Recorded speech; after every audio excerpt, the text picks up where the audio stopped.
Who is my neighbor? It's like some of the other questions Jesus addresses. Who is my sister? Who is my brother? When you ask it directly like that, the answer seems simple. Because we all know we're supposed to think that everyone is our neighbor. And we all know that even people we don't like and people who don't treat us right are children of God. And so therefore they're our sister or brother.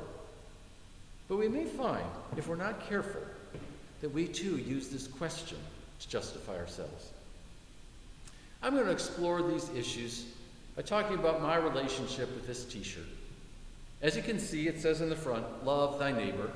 And on the back, it gets more specific. It says, love thy homeless neighbor, thy Muslim neighbor, thy black neighbor, thy gay neighbor.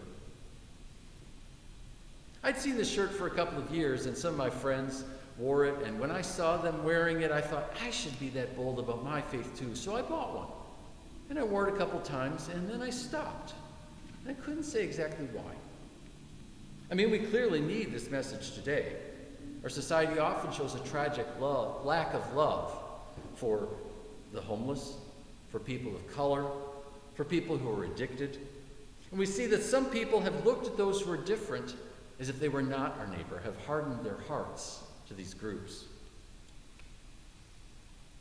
But we have to be careful, because most of us have made some poor assumptions about how to love others.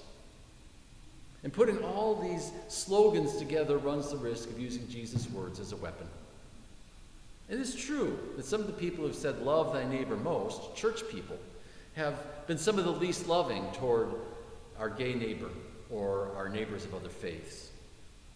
And maybe my friends, when they wear this shirt, mean, look at this list. We have to do better about loving these people. But I discovered that when I was wearing this shirt, I was thinking, look at this list. You have to do better at loving these people. My apologies if you have this shirt. I think this shirt could do a lot of good. If you run into me at the Giant Eagle and you're wearing this shirt, don't avoid me. It's just that working through this story with our youth over the last couple of months, I've sorted out my feelings a little bit and think I have something to share. I might wear this shirt if it only said, love thy addicted neighbor. Because a big part of the problem of addiction is made worse by the stigma around addiction, and we have a lot of important work to do there.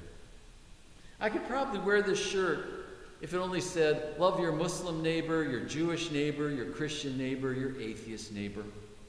Because hate crimes are increasing, and there are a lot of damaging stereotypes. And after all, Jesus used as his example, as the model neighbor who showed mercy to another, the Samaritan, someone from a different faith.